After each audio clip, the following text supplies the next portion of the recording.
ciclo Verano Planeta cumple esta temporada 25 años. Nacieron por iniciativa del Grupo Planeta con la producción general de Marcelo Franganillo. Desde sus inicios, en Mar del Plata y Pinamar, el objetivo fue y sigue siendo acercar los lectores a los autores. Decenas de miles de personas han presenciado las charlas en las que escritores de diverso género presentan sus últimas obras. La virtualidad a la que nos obliga la crisis sanitaria cambia las formas, pero no los propósitos. Por el contrario, aspiramos a multiplicar la cantidad de espectadores.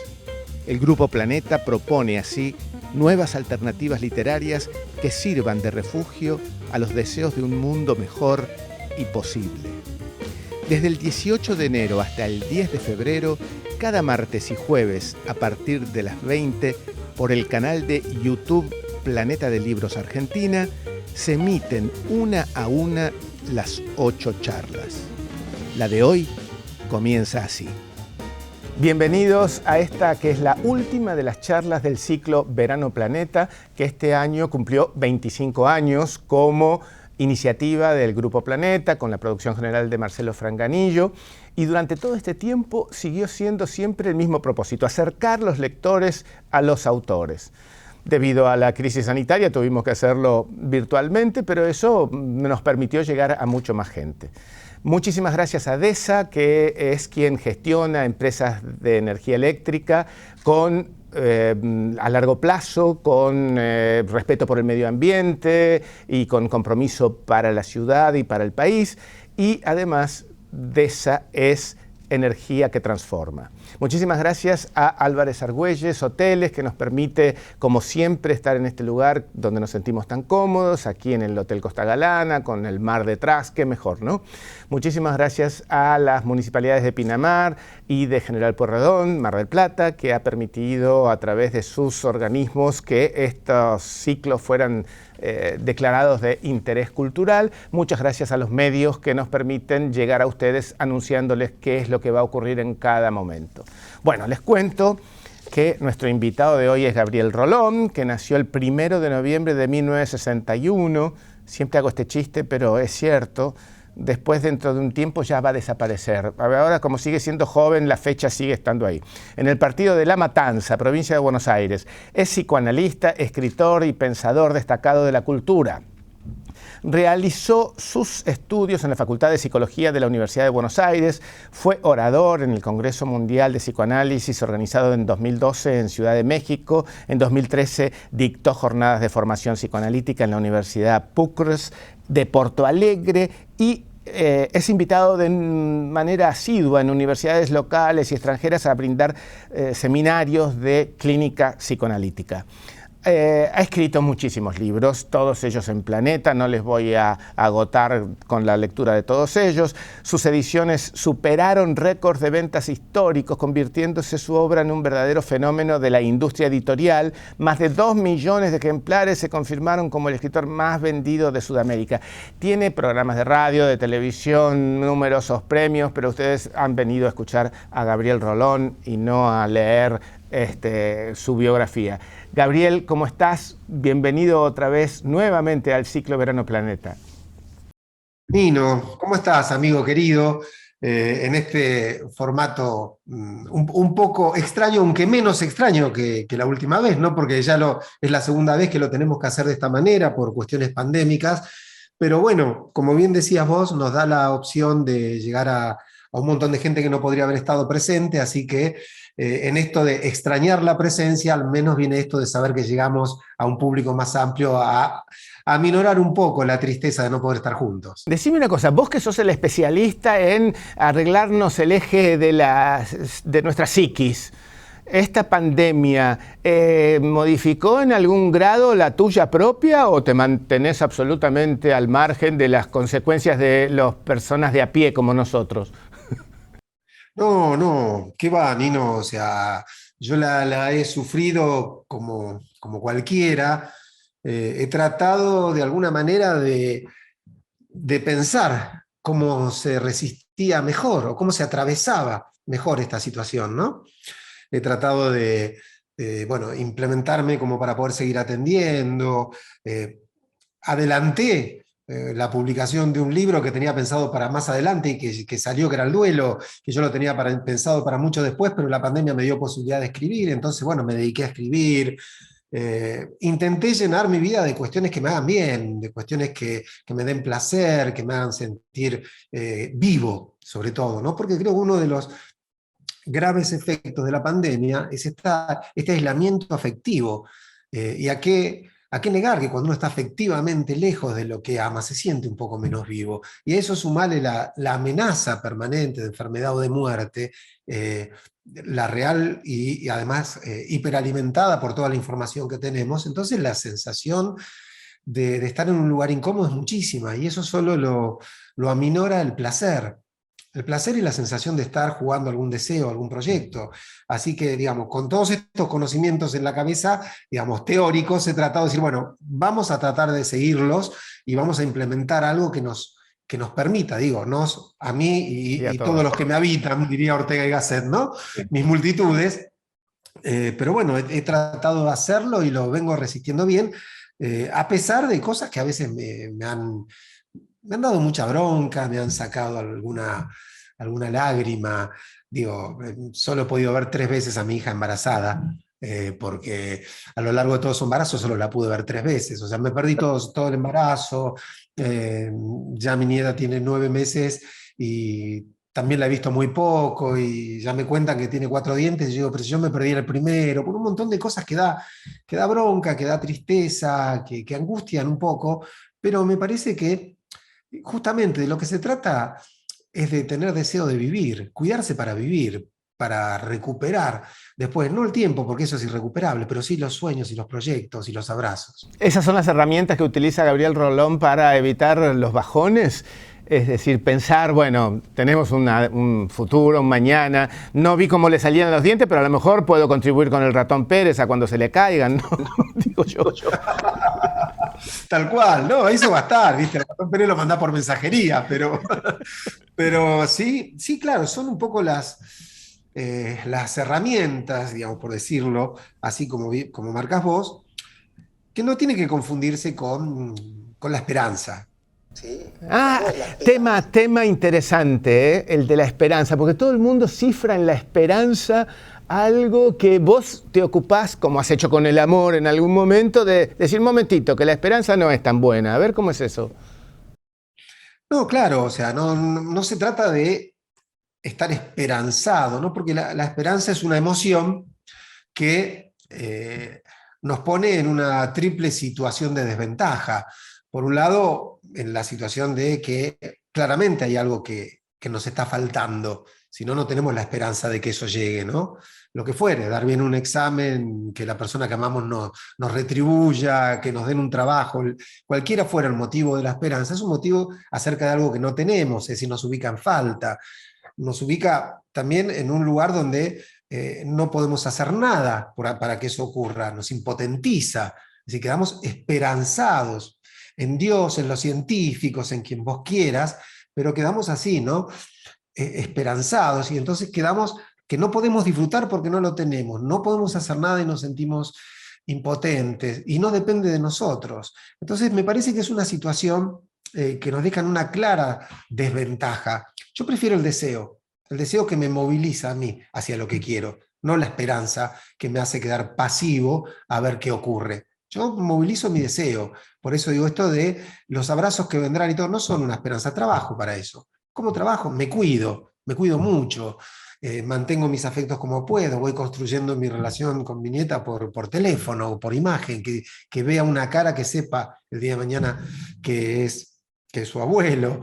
Intento que los que yo amo estén bien y se cuiden mucho para que ellos también estén preparados para cuando esto pase. Trato de trabajar y de estar creativo para que me agarren un buen momento. Bueno, el deseo te moviliza muchas cosas. Entonces, de eso se trata, ¿no? De poner en juego el deseo, porque el día que perdemos esa capacidad deseante, empezamos a sentir que la vida tiene menos sentido y no tengo ganas de que me agarre. No, no tengo tanto tiempo para darle de ventaja a la vida. La Como diferencia, decías, la diferencia entre esperanza y deseo me hizo acordar a una cita que yo no recuerdo de quién, pero la tengo en la cabeza, que decía que el pesimismo es hijo de la inteligencia y el optimismo de la voluntad. Y no sé por qué le encuentro cierto. Bueno, también recuerdo que el pesimista es un optimista informado, dicen. son interesantes. Yo creo en ese tema que el pesimista y el optimista son dos caras de una misma ingenuidad, ¿no? Quiero decir, creer que todo va a salir mal es tan absurdo como creer que todo va a salir siempre bien. Digo, si querés cierto espíritu realista, se ubica en el medio de estos, entendiendo que hay veces que hay cosas que salen, a veces las cosas salen bien y a veces salen mal, pero comprometiéndonos. ¿Para qué? Para hacer todo lo posible para que la cosa salga bien, sabiendo de antemano que hagamos todo no nos garantiza que salga así. Pero me parece que lo que uno puede hacer es poner en juego todo, justamente hablamos del deseo, todo su esfuerzo, toda su entrega, para ver si uno sopla en el aire la moneda un poquito, ¿viste? Claro. Si sopla para que caiga del lado que queremos, por ahí cae del otro igual. Hablando, Pero ¿quién nos quita el soplido, Nino? hablando de esfuerzo, recuerdo que vos citás a un señor que no sé si ubicás, que se llama Freud, donde decís que él dijo haberse sentido un afortunado porque nada en la vida le fue fácil. ¿Tenés una cierta asociación con esa cita? ¿La sentís como propia? Y explícanos por qué. Sí, totalmente. Totalmente. Me hubiera gustado ser el autor de esa cita, no solo para tener la inteligencia de Freud, ¿no? Sino porque creo que es plenamente lo que pienso de la vida.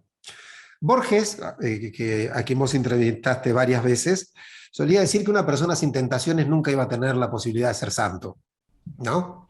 O sea, si le quitas las tentaciones, le quitas la posibilidad de la santidad. O sea, ¿por qué gracia tiene resistir tentaciones que uno no tiene? Bueno, ¿Qué santidad? contra eso recordá a Oscar Wilde, que decía que la única manera de vencer a las tentaciones era ceder a ellas. Claro, claro. La otra es la santidad, ¿no? Pero no las vences, las peleás. En eso consiste justamente la santidad, ¿no es? ¿Qué gracia tiene que yo renuncie a la cebolla, Nino, si vos sabés que a mí yo no como cebolla porque No la te odio? gusta, claro, No claro, me tenés gusta, razón. claro. No, la gracia es que uno, viste, que uno renuncie a la milanesa, que con todo lo que eso nos genera. Pero, entonces digo, de la misma manera, esto de que las cosas no te sean tan fáciles, digamos, creo yo que genera la posibilidad de poner el deseo a prueba. O sea, cuando la cosa no es tan sencilla, entonces vos tenés que tener un deseo que te sostenga, que te sostenga en la derrota, que te sostenga en la frustración, que te sostenga en la soledad, que te sostenga en la incomprensión de esa gente que te dice, bueno, ya está, basta, ¿hasta cuándo? No ves que, o sea, vos querés ser esto, pero no ves que no va por acá, a vos te conviene, ¿por qué no estudias odontología y te dejás de embromar con la música? Digo, pobre, teniendo yo todo el respeto por la... Hablando de eso, ¿por qué decís que hubieras preferido ser o te sentís más antes músico que psicoanalista? ¿Por qué? Porque es la primera y la verdadera de mis pasiones, la música, y como esos primeros amores que uno no termina de abandonar jamás, ¿no? Eh, si, si a esta altura de mi vida alguien me dijera, bueno, le cambio todos sus éxitos por dirigir una orquesta sinfónica una noche. ¿En serio? Una gran orquesta, un gran lugar, pero te lo juro, si yo pudiera decir, bueno, mágicamente, está bien, uno juega con estos incontrastables que son hijos del aburrimiento mental a veces, Sí, ¿no? claro, Pero claro. si vos decís, bueno, me das un Teatro Colón lleno con una sinfónica y yo pudiera dirigirlo, la verdad, excepto los placeres del erotismo, no se me ocurre un placer más grande en mi vida. Pero date cuenta que tú sos una celebridad, el boom, Gabriel Rolón existe, todo el mundo te... ¿Renunciarías a eso que has logrado construir por esa noche? Pero sí, Nino, por lo menos es lo que creo, porque esa fue la pasión de toda mi vida, porque es lo que hace que cuando tenga un rato libre vuelva al piano con la partitura de, no sé, del Claro de Luna o estas cosas, e insista en algo que me sale con mucha dificultad o directamente no me sale y sé que no me va a salir, pero me motiva y paso horas con cosas que sé que no voy a lograr, pero me estimula tanto. Pues Vos sabés que sí, cuando contá. yo estudié, cuando yo estudié armonía con el maestro Virtú Maraño, Sí. el maestro murió después de 4 años de darme clases. No por eso, suponemos, ¿no? Pero, bueno, resistió bastante. Pero vos sabés que en ese momento, yo en mi análisis, ya siendo psicólogo, ya siendo un psicólogo reconocido, estaba trabajando, si no abandonaba la psicología, para dedicarle mucho más tiempo al estudio, porque yo decía, con 2 años más de estudio de esta manera, yo voy a poder dirigir una orquesta. Y justo ocurrió que el maestro Maraño desgraciadamente murió y ya ahí no volví a estudiar, no volví a conectarme con alguien para armonía, composición, dirección y esas cosas. Pero fíjate hasta qué punto me apasiona que yo en mi análisis estaba trabajando el tema de la posibilidad de renunciar a lo que tenía como psicólogo para dedicarme de Sí, lleno a la música. realmente es una sorpresa. ¿Considerás como muchos que la música es el arte mayor? Sí, sí, sí. Sí, en este sentido soy como, viste que Schopenhauer decía que la música era el único y verdadero arte, el más grande de todos, porque, porque no dependía de nada, decía él, ¿no? Digo, la música no copia, decía, la pintura es una copia de una realidad, la poesía o una novela copia de alguna manera una situación, la música no copia nada, o sea, podría existir sin el mundo, decía, la música podría existir sin el mundo, o sea, pues no necesita referirse a nada para generar lo que genera.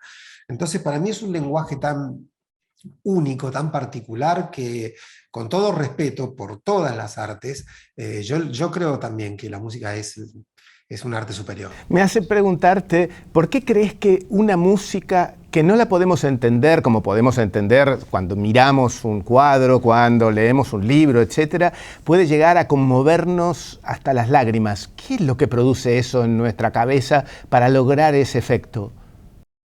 Bueno, es que yo creo que en primer lugar hay cierta relación entre los sonidos que la música genera, eh, y lo que el cerebro decodifica, digamos, y lo que genera en nuestros neurotransmisores y generan emociones. ¿Pero tiene que ver con lo que hemos escuchado antes o no? Bueno, hay una parte que sí, entonces estará la gente que llora y dirá, cuando escucha el bolero Bésame mucho, porque con ese bolero su marido la sacó a bailar por primera vez. Bueno, esto no quiere decir que el bolero Bésame mucho sea muy meritorio, eso tiene que ver con una asociación, ahí sí está la música remitiendo otra cosa. Pero cuando vos escuchás, por ejemplo, un acorde disminuido y sentís una tensión, y vos decís, che, ¿qué pasa acá? ¿Qué clima, no? Dice uno. ¿Por qué? No te transmitió nada, son simplemente la ubicación de algunos intervalos musicales que te van a producir algunas cosas, y a veces no porque la asocies con nada. De hecho, vos sabés que yo tenía 5 o 6 años, mamá me mandaba siempre a hacer los mandados, ¿viste? 3, 4 veces por día al almacén de la esquina, a buscar alguna cosita. No, entonces tenía más 7, tendría más o menos. Y recuerdo el día que caminando pasé frente a una ventana y escuché una música y me quedé ahí y me emocioné y me quedé pero emocionado, lloré y yo dije, no sabía qué era lo que estaba pasando ahí. Y me dio un poco de vergüenza, pero en algún momento se lo conté a mi papá. Mi papá me dijo, ¿pero cuál era? No sé, no sé, no sé. Hasta que un día, caminando por ahí, la volví a escuchar. Pues se ve que tenía el disco, la persona que estaba ahí, y dije, esto es. Era el Adagio de Albinoni.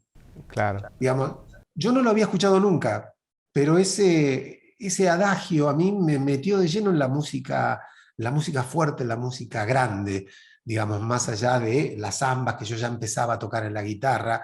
Ya me gustaba la música, pero eso me abrió y dije, bueno, esto es posible, entonces hay un mundo posible que es bello. Hoy, ¿con qué te emocionás al escuchar qué música? Bueno, uno de mis momentos preferidos es cuando me dedico a relajarme un poco, me sirvo una copa de vino, terminó el día, y suelo acompañarlo, bueno, con Oblivion de Don Astor. De mi ¿no? contemporáneo, mi contemporáneo no, mi conciudadano, perdón, y compartimos esa emoción, Recuerdo que fue el bis que hicieron en St. Martin-on-the-Fields en Londres y la gente, los ingleses, que es difícil excitarlos, se volvieron locos. Realmente yo creo que lo de Piazzolla es un fenómeno que no puede dejar a nadie indiferente, eso es lo que creo, ¿no? Bueno, es que ahí tenés el poder de la música, Nino. Gente que no sabe, no ha escuchado esas cadencias que tiene el tango, aún el tango de Piazzolla, ¿sí? Que es tan innovador, que es tan disruptivo, conserva esa esencia de cierta cosa, y ni que hablar de los ciudadanos, ¿no? Con sus sonidos, con ese famoso 3-3-2, como se llama esa división rara del compás de 4x4, que es... Mire usted.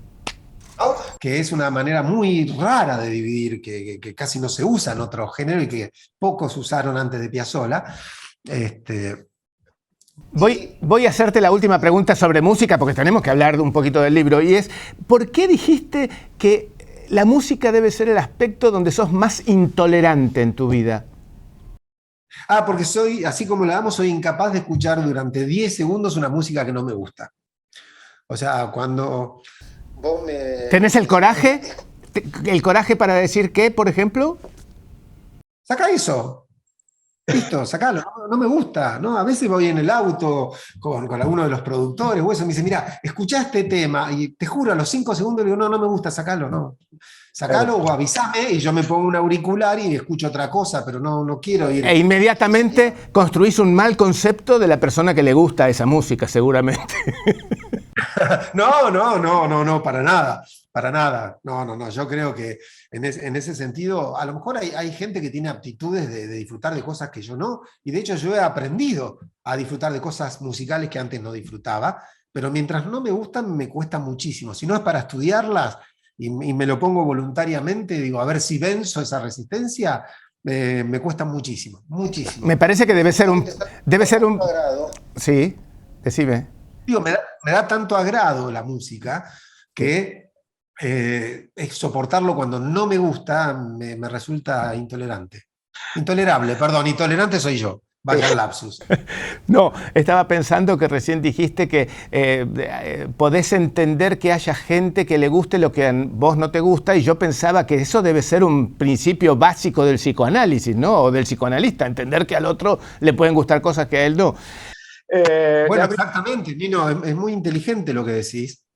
¿Por qué? Porque una de las bases del psicoanálisis justamente es que el analista no transfiera ni sus gustos, ni sus elecciones, ni sus valores a los pacientes. En una época hubo analistas que tenían este lugar casi de adoctrinar y uno se daba cuenta de cuáles eran sus pacientes porque todos se parecían, todos actuaban de la misma, y en realidad se parecían todos a su analista. Bueno, no, el analista... A ver, viene alguien y te dice que le gusta esto, que sexualmente le gusta esto, que profesionalmente le gusta esto, y por ahí todo está muy lejos de lo que vos aconsejarías o lo que a vos te gustaría, y tenés que tener esa actitud, decir, bueno, el deseo que importa es el del paciente, no el mío. Palabras cruzadas, del dolor a la verdad, dice edición definitiva. Me resulta como muy definitivo este subtítulo, ¿no? Edición definitiva. ¿Quién sabe si va a ser definitiva? Vos me lo dirás. Incluye un caso nuevo. ¿Por qué sentiste la tentación de incluir un caso? ¿Porque sentías que faltaba? ¿Qué fue lo que ocurrió? No, en primer lugar, porque no solo quería revisar y editar, que no es un capricho, Nino, en este caso particular. Cuando yo escribí Palabras Cruzadas, el intento fue compartir cosas que estaban ocurriendo en el momento y de las que se hablaba poco. Mira, por ejemplo, que violencia de género. En aquel momento no existía el término violencia de género todavía. No había una comisaría de la mujer, ni había un número de teléfono para llamar cuando a una mujer le pegaban. Y yo veía eso. Y por eso elegí el caso de una chica que es golpeada para ese libro, y quería contarlo. Pero hoy por hoy, digamos, 12 años después, en estos temas han pasado tantas cosas que yo me doy cuenta que en aquel momento intervine con las herramientas que tenía y que hoy a lo mejor hubiera intervenido de un modo distinto, ¿sí? Porque hoy hay otros elementos para apoyar a un paciente en una situación así. Entonces me gustó hacer una mirada crítica de aquello y decir, bueno, mirá lo que hicimos con lo que había y cuánto camino hemos recorrido. En ese libro está el caso de un hombre que se plantea si dejar o no a su mujer por una chica trans, ¿sí? En aquel momento no existía el término chica trans. En aquel momento se decía un travesti, ni siquiera una, ¿sí? Es decir, la cuestión de género también ha roto tantos prejuicios y tantos preconceptos con los que yo tenía que trabajar en aquel momento, en el paciente, en la cultura. Entonces me pareció que una mirada retrospectiva, ¿no? O sea, ni se hablaba, por ejemplo, de la posibilidad de legalizar la marihuana, y yo hablo de un caso de un adolescente que tiene un tema con esto de la marihuana. Digo, bueno, me pareció muy necesaria la revisión de eso para, en algún caso, agregar un comentario un poco más actualizado y explicar el porqué de esas intervenciones. Y en base a eso también que me surgió el deseo de contar un caso más. Escribí un Nosotros, caso un poco más actual e igualmente comprometido, digamos, en lo límite de los problemas que tenían los pacientes de ese libro. con el paso de los años, no solamente el psicoanalista tiene herramientas distintas, los pacientes también, los años cambian la naturaleza de sus complejidades, de sus temores, de sus frustraciones, porque claro, algo que estaba muy naturalizado antes, vos hablaste de bueno, no exactamente la violencia de género, pero sí el machismo en algún sentido. Nadie entendía que estaba mal y probablemente eso generara muchos problemas en mujeres. Hoy no solamente el psicoanálisis encara distinto, sino que la realidad de lo que siente la gente también es distinta, ¿verdad? Por supuesto, porque una de las cosas, mira, el ser humano está atravesado por tres tipos de influencias distintas. Los analistas le llamamos series complementarias. Una de esas series es genética, es decir, tenés un cuerpo, Nino. Naciste con un cuerpo que tiene algunas características, que tiene algunas virtudes, algunas limitaciones, tenés todo un potencial y una debilidad, llamémosle, digamos, hay cosas que sí, cosas que no. No es lo mismo estar sano que estar enfermo, no es lo mismo sentirse bien que sentirse mal, es decir, somos un cuerpo. Freud dijo, el yo es antes que nada un yo corporal. Y todo eso va a influir en nuestro estado de ánimo. Después tenemos una historia. Lo que te pasó de chico, te amaron, no te amaron, tus padres se llevaban bien, se llevaban mal, tuviste hermanos, no tuviste hermanos, viviste en un lugar con muchas carencias, viviste en un lugar con muchos estímulos a favor, te apoyaron o te llevaron hacia lugares que vos no deseabas. Todo eso que es nuestra historia también influye en quiénes somos. Y por último está la cultura en la que vivimos. Nuestra cultura nos tira todo el tiempo mandatos, elementos, creencias. Era mucho más difícil hace 60 años para una mujer decir yo no tengo ganas de ser madre. Era mucho más difícil que hoy. Porque en aquel momento, bueno, si no eras madre, ¿qué te pasa? ¿Cómo que no? ¿Cómo que no te querés casar y no querés tener una familia? O sea, esta chica está enferma. Hoy nadie diría eso. Digo, hoy alguien dice, mira, no tengo ganas de convivir. No, sí convivo, pero no tengo ganas de ser madre. Y bueno, ¿por qué? Porque lo que pasa en la cultura también forma parte de nuestro andamiaje, para bien y para mal a la hora de enfrentar la vida. Cuando se habla de que las personas hoy son libres de elegir la orientación sexual, ¿está bien aplicado ese término? ¿Elegir? ¿Uno elige o le viene elegido, váyase a ver por qué? Bueno, lo que pasa es que mira, hay términos que son delicados porque tienen un uso en el ámbito académico, digamos, y un uso diferente en el ámbito de la cultura común, ¿sí? Por ejemplo, la palabra perverso. Digo, cuando los analistas hablamos de una estructura, decimos, sí, es un perverso, estamos diciendo un montón de cosas teóricas. Cuando en la calle uno dice ese tipo es un perverso, está hablando de un degenerado, un maltratador, un violador de chicos, algo que no tiene que ver y usamos el mismo término. Entonces, es muy delicado cuando hablamos públicamente usar un término teórico, porque la gente lo decodifica de un modo distinto. Entonces, si no hay tiempo para explicar, a veces es mejor no usarlo. ¿Sí? Porque van a decir, mire, Rolón dijo que era un perverso este tipo, y yo no lo estoy insultando, no estoy diciendo que es malo, estoy hablando de algunas cuestiones clínicas. Lo mismo pasa con el término elección. Cuando los analistas decimos, bueno, su elección de objeto de amor o su elección de objeto erótico, estamos enmarcando teóricamente algo que claramente no es una elección voluntaria y consciente, que no utilizamos el término elegir como lo usa la gente, como quien elige si se lleva una pizza de mozzarella o de jamón y morrones, ¿no? Como quien elige si va a Mar del Plata o a Punta del Este. No. Por supuesto que se trata de procesos inconscientes que tienen que ver con esto de lo que te hablé, con cuestiones genéticas, con cuestiones históricas, con cuestiones de la microcultura en la que uno vivió, y que hacen que uno termine, te lo voy a decir de esta manera, termina siendo una elección forzada.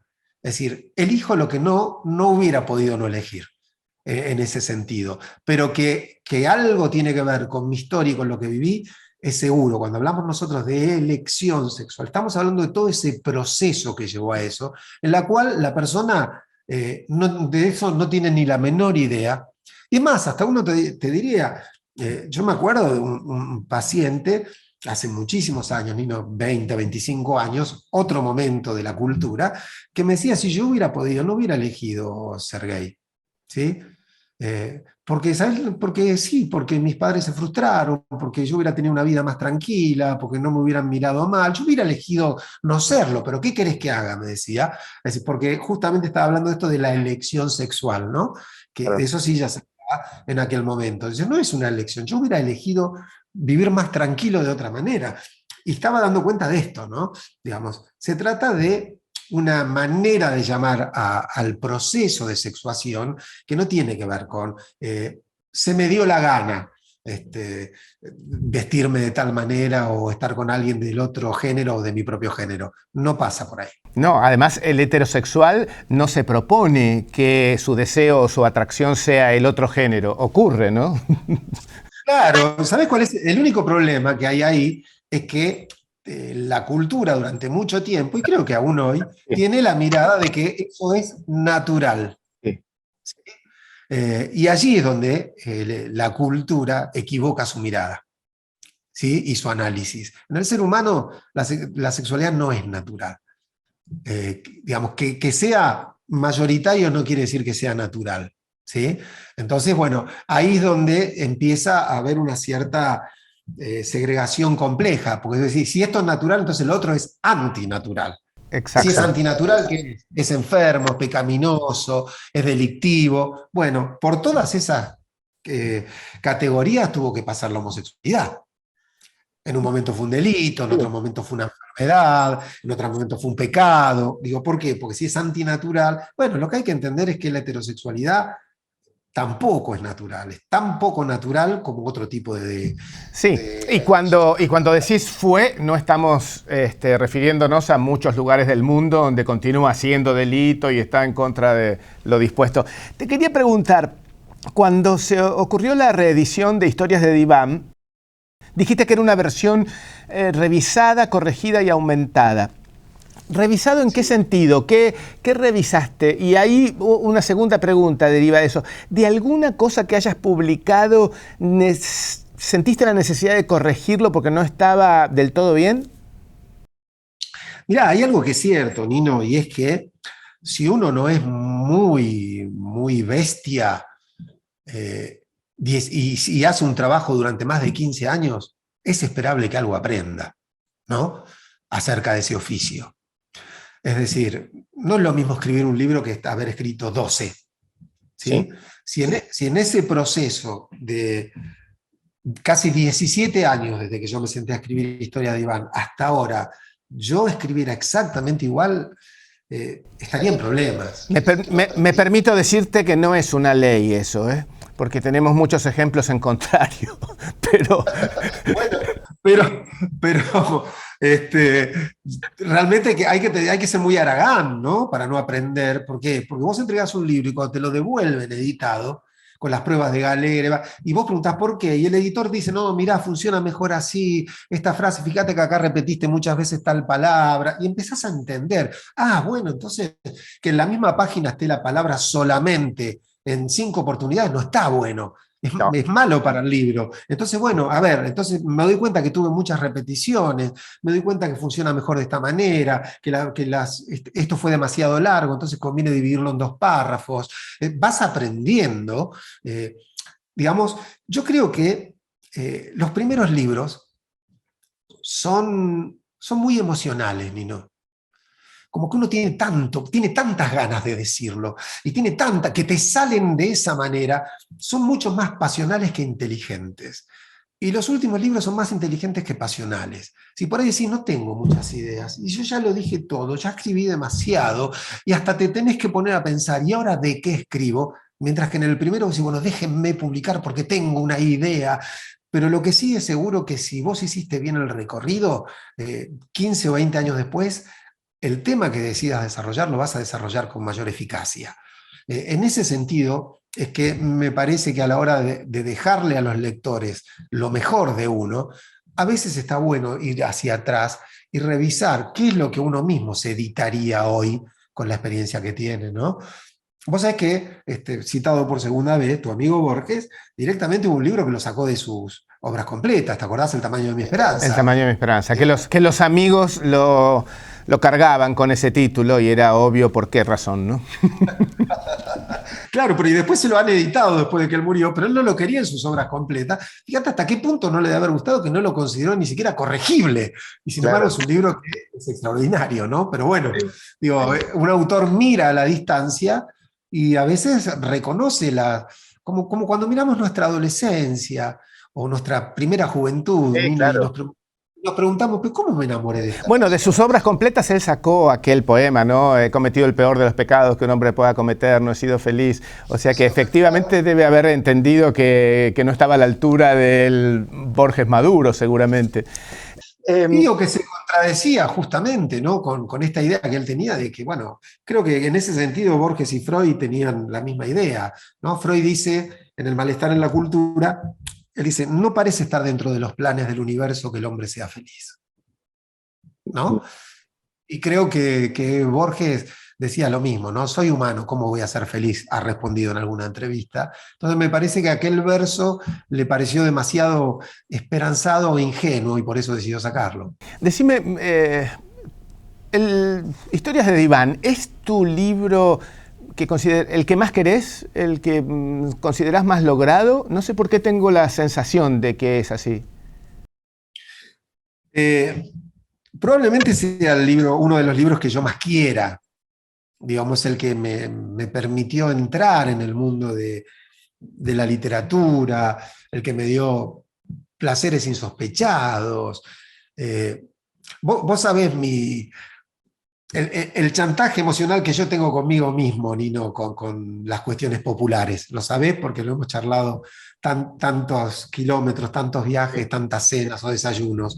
Eh, Cuando ese libro, que salió modestamente, con una tirada pequeña, yo nunca había publicado nada, y que fue reeditado ya a la semana, y la segunda edición reeditado antes de la semana, y que empezó a estallar de ese modo tan particular. Yo una vez vi en una publicidad en un colectivo que decía, el libro que elige el país.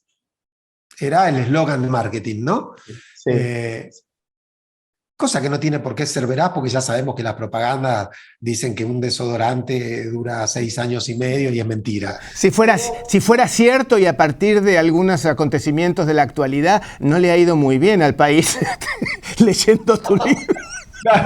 Es cierto, no siempre lo que la elección popular, por eso Borges desconfiaba de la democracia en un acto tremendo. El abuso de la estadística lo llamaba así. Claro, por eso. Yo no creo que no siempre lo que elige la mayoría es lo mejor, pero el hecho de eso de decir, pucha, se baja. Mira, una vez nos pasó una experiencia que me causa gracia, espero no cometer una infidencia con esto. Estábamos en un cumpleaños de un común amigo, muy importante en el mundo editorial, sobre Sabemos. todo del Planeta.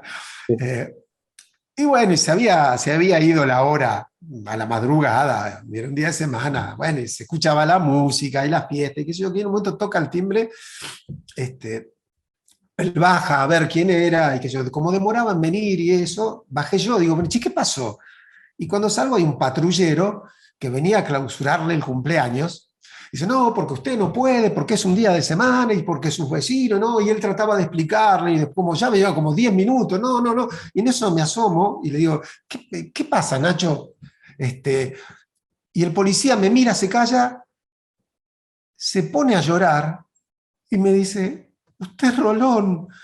Me dice, su libro me salvó la vida. Y el policía, vestido de policía, con el patrullero, me abraza, se pone a llorar. Y le digo, bueno, si te gustan mis libros, gracias a este señor vos lo lees. No le arruines el cumpleaños. Me dijo, olvídate, olvídate. Y dice, ¿me puedo sacar una foto? Tengo una foto en una madrugada con un policía y un patrullero salvando a un amigo en una fiesta de cumpleaños. Y cuando él se fue, me dijo justamente este amigo, me dijo, ¿ves? Eso es ser popular. Me dijo, Claro. llegarle a la gente que le está llegando. Y digo, Los que no se olvidaron fueron los vecinos, te cuento, de esa noche. no, tampoco, claro, no se olvidaron nunca. Pero bueno, me parece que yo le debo a Historias de Iván todas esas cosas y por eso lo quiero tanto. Creo que dista de ser el mejor de mis libros. Yo, si me preguntás así, hay dos libros hay tres libros, por ir en cada uno de los distintos géneros que vos sabés ¿Sí? que he encarado. Creo que Palabras Cruzadas es tal vez el mejor libro de casos de los tres. Eh, Creo que La Voz Ausente es una novela donde yo me he sentido muy satisfecho. Y El Duelo, en los ensayos. La gente sí muere con el lado B del amor.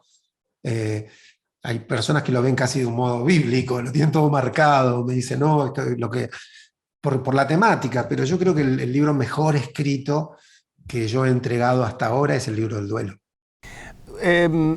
Gabriel, la palabra es el instrumento con el que los psicoanalistas hacen su trabajo. Quería preguntarte, ¿qué opinión tenés vos del lenguaje inclusivo? Mira, creo que el lenguaje inclusivo es un fenómeno necesario, que se va a ir instalando en la cultura, que no necesariamente va a quedar como está planteado. O sea, irá tomando su modo particular, porque en el lenguaje pasa esto. Uno no puede imponerlo. Porque el lenguaje empieza a tener vida propia. ¿Sí? En una época, por ahí vos que sos más memorioso, más informado que yo en esto, pero vos te acordás que en una época, hace muchas décadas, se impuso en los colegios primarios de la Argentina hablar de tú. Ah, sí. No se podía hablar de vos. O sea, dentro del colegio la maestra le decía, tu niño pasa y haz tal cosa. Sonaba el timbre, el recreo, y cuando el chico salía corriendo, la maestra decía, ¿y vos a dónde vas?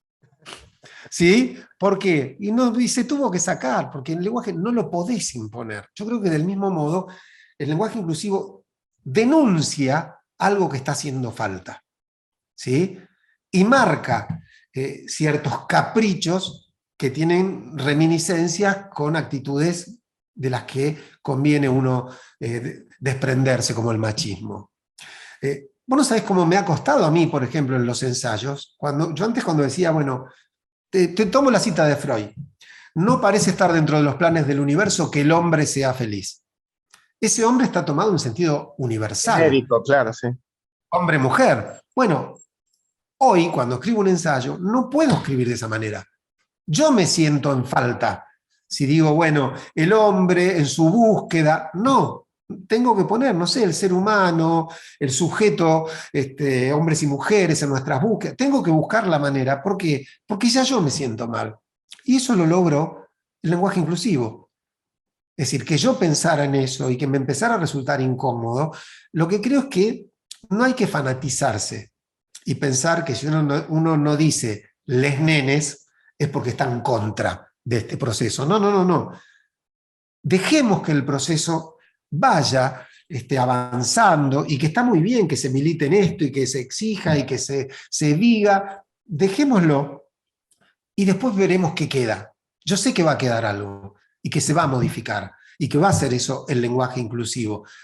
Sé también que no va a ser exactamente como se planifica, porque no es por planificación que se instaura el lenguaje. Claro, porque se me está ocurriendo en este momento, a partir de lo que decís, que la pretensión de que todo el mundo lo use y si no lo usa está en el bando enemigo, deja de ser un lenguaje inclusivo para ser un lenguaje exclusivo, ¿verdad? Es decir, claro, yo interpreto que sí. Claro, que tiene la virtud de poner sobre el debate temas que, como vos decís, hay que debatir. Verdaderamente la actitud de una sociedad normativamente masculina debe repensarse, sin duda.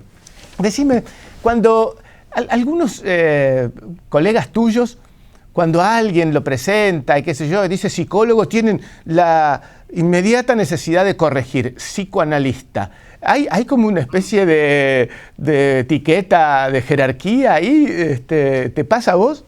No, a veces uno tiene el deseo de marcar desde qué lugar teórico va a hablar, ¿sí? Es decir, si vos le preguntás, yo lo he visto en este tiempo, doctor, ¿qué piensa usted que ocurrirá con esto del coronavirus y tal cosa? Y por ahí el tipo dice, bueno, mire, yo soy cardiólogo, no soy infectólogo. Pero bueno, le hablo desde un cierto conocimiento, pero no es mi especialidad es el corazón, ¿sí?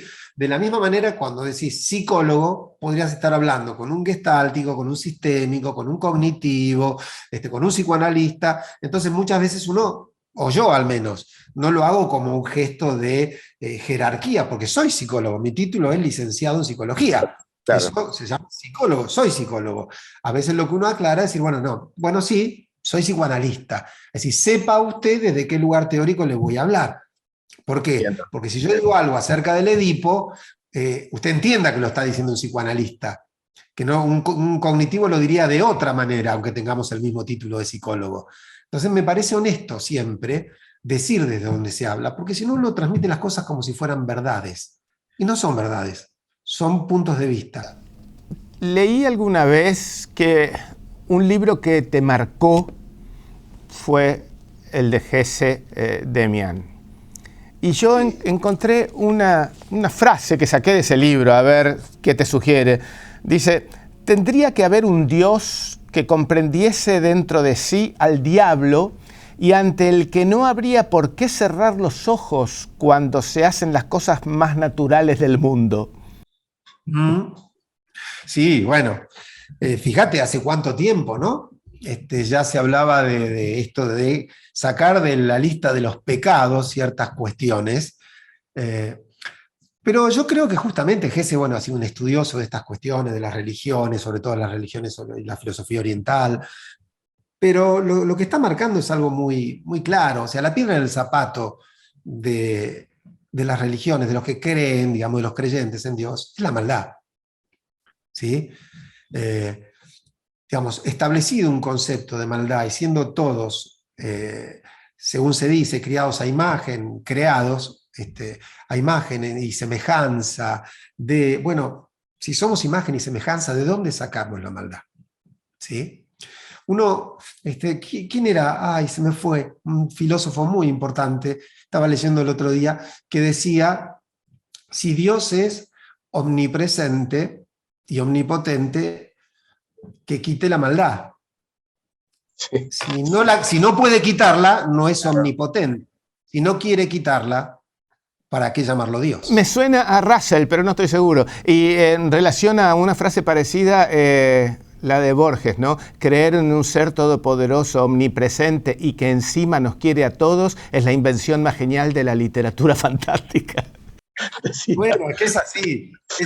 Uno considera así, digo yo, con todo respeto por la gente de fe, ¿no? Sí, pero por supuesto, por supuesto. Lo que Gese está marcando ahí es, bueno, si vamos a creer, tenemos que creer que existe también una cierta maldad dentro de lo que llamamos Dios. O sea, porque esto funciona como funciona. ¿no? Eh, no parece el mundo, sobre todo el mundo de los seres humanos, regirse por leyes creadas por alguien justo y bondadoso. Esto es una realidad, Nino. Después cada uno que crea lo que quiera. Cuando uno ve la realidad del mundo se da cuenta que no es así. Voy a hacerte mi anteúltima pregunta. Y es, un libro que a mí me gustó mucho tuyo fue Cara a Cara, porque habla del desafío, del dilema, del psicoanalista, de sus pacientes. Y cuando uno analiza lo que los psicoanalistas hablan de que cada uno está formado por su historia, por su infancia, por las circunstancias que vivió, me pongo a pensar en dónde está la responsabilidad de cada uno, porque allí se marca lo que podríamos llamar un determinismo psíquico, ¿no? ¿Cómo por propia voluntad puedo yo zafar de las cosas que me constituyen? ¿Qué culpa tenemos? Mirá, nuestro común amigo Alejandro Dolina me dijo una vez en una charla, hablando justamente de psicoanálisis y estas cosas y este determinismo psíquico, me dijo, sí, mira, Rolón, pero después de los 20 años uno es responsable de su cara. El que tiene cara de estúpido no le puede echar la culpa a los padres. Es un estúpido, ¿no? Y yo creo que justamente se trata, unamos esto con la bella frase de Sartre, ¿no? Somos lo que hacemos con lo que hicieron de nosotros. Creo que allí está la posibilidad de cambiar algo. Hay un cierto determinismo que tiene que ver, por ejemplo, hablábamos de esto que mal se llama elección sexual, que hay un determinismo que ya nos impulsa a enamorarnos de ciertas personas y no de otras. Y eso está. Y no, si vos decís, bueno, hay que cambiar ese determinismo, ¿por qué? O sea, uno supone que un heterosexual tiene que hacer fuerza para volverse homosexual, un homosexual como se quería en una época, tenía que hacer una terapia correctiva. No, no, hay cosas que forman parte de nosotros y que han sido determinadas en algún momento de nuestra historia. Pero hay otras por las cuales sí vale la pena dar batalla.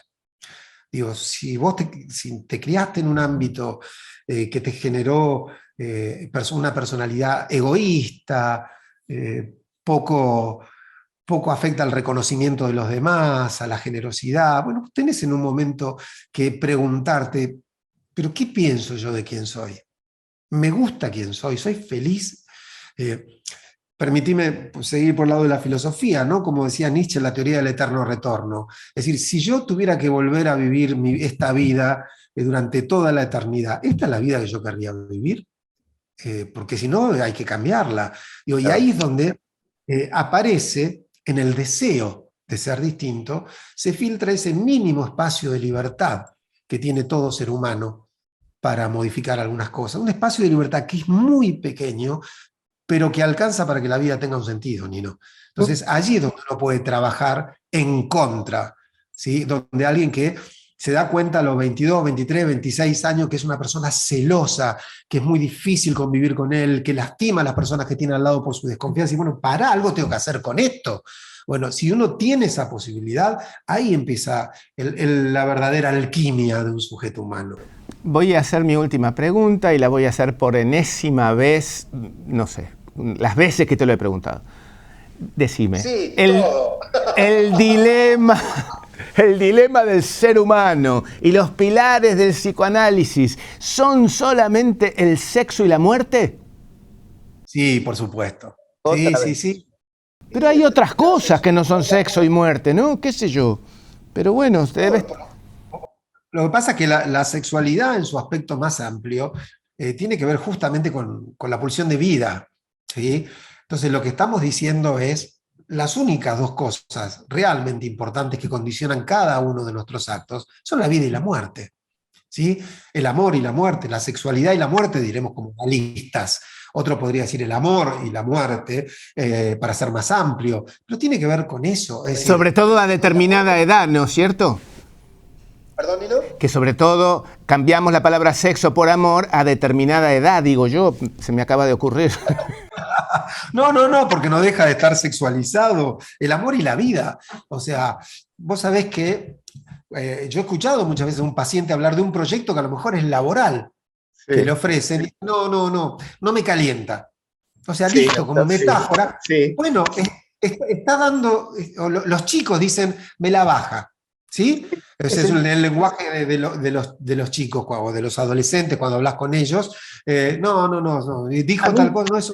Me haces acordar a que el otro día hablando con jóvenes yo le decía, la verdad que los autos a mí no me erotizan. Y alguien me preguntó, ¿cómo es eso de que no te erotizan? Y le digo, sí, no me interesan los autos, ¿viste? pero me surgió esa palabra, sí. Bueno, pero ¿por qué? Porque de eso se trata. O sea, hay cosas en la vida que libidinizamos, Sí. es decir, que erotizamos y podemos erotizar una carrera, un libro, una pasión. Un libro, eroticemos un libro, sí. Pero, por supuesto. Palabra. No, digo, entonces me parece que en ese sentido que hablamos de entre la sexualidad y la muerte, entre aquello que podemos erotizar y nos hace sentir vivos, y entre aquello que podemos perder, que también puede ser la muerte de la juventud, como vos sabés que la juventud, diría Dolina, es una visita que se está levantando de mi mesa, de la mía ya se levantó, y estoy a punto de cometer el pecado que vos decís, de sacar la fecha de la biografía. Me voy a resistir por vos. No te voy a dar el gusto. Pero por lo menos podemos decir que ya hay un riesgo que no corremos, que es el de morir jóvenes, ¿no es cierto? Es a favor nuestro. Totalmente, ya es un montón. Bueno, Gabriel, mil gracias. Es siempre un placer sentirte tan íntimo, tan amigo, tan buen tipo. Y para nuestros lectores, la responsabilidad de que muchos te siguen, ¿eh? Gabriel, mil gracias. La verdad que fue siempre un placer. Gracias a vos, Nino, gracias a la editorial, a Nacho, a Franganillo, a todos los que hacen posible el Verano Planeta. Así que vos agradecerás por mí los que yo me olvide, pero les agradezco a todos por esta posibilidad de encontrarnos y sobre todo de encontrarte. O sea, esta pandemia nos ha hecho encontrar muy poquito, o nada, y casualmente siempre. Así que me quedo con ganas de un abrazo. Apostemos a la presencialidad. Gracias. Gracias, Gabriel, por haber estado en la última de las charlas de este ciclo Verano Planeta, que ya cumplimos los 25 años. Increíble, ¿no? 25 años de un programa cultural no es poca cosa.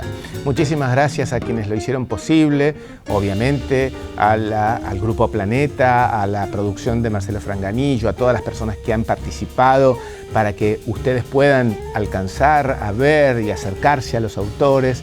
Muchísimas gracias a esta casa, al Hotel Costa Galana, a los municipios que nos apoyaron, a quienes declararon de interés cultural el ciclo y básicamente muchas gracias a ustedes, a todos los que están del otro lado. Esperemos que pronto la presencialidad recupere ese vínculo personal que nada reemplaza, pero gracias a ustedes que siempre han estado del otro lado y por eso es que los 25 años pudieron ser.